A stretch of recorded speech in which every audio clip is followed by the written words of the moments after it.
Ale som dobrý. Ty oriešok si orech poriadne ťažký. Ja musím si dať od bolenia hlavy prášky. Ach, to si Dráčik daj, aby ťa hlava nebolela. Otázku mám teraz nachystanú len pre skutočne bystrých sokov.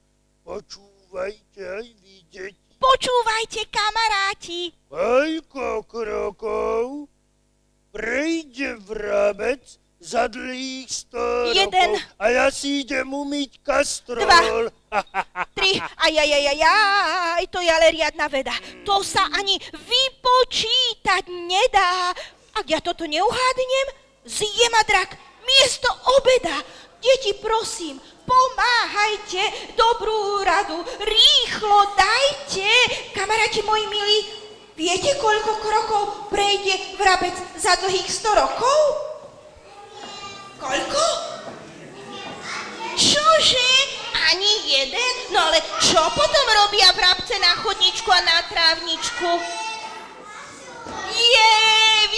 Vy ste naozaj múdre deti, vy ste mi zachránili život, hurá! No ale kde je Drákuliáčik?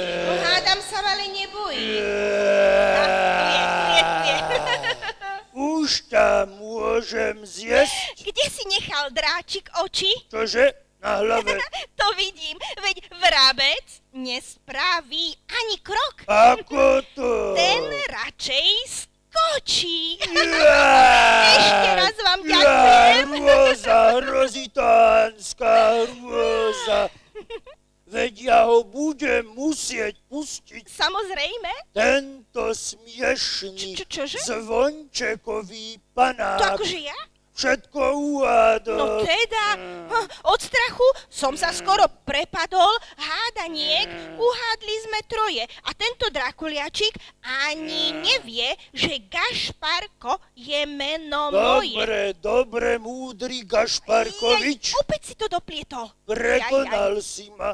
I aj tvoj kamarát. Môžete prejsť cez moju krajinu. Ďakujem. A aby si vedel, že ja, drak mudrák, svoje slovo dodržím, počúvaj. Počúvam. Pošepkám ti, kde nájdete slncového koňa. Šu, šu, šu. Ďakujem. Šu, šu, šu. A na obed budem mať kašu, šu, šu. Dráčik, želám ti dobrú chuť. Jej. A tak sa Gašparko s vešcom konečne dozvedeli, kde majú hľadať ukradnutého slncového koníka. A veru si aj zaspievali svoju veselú pesničku.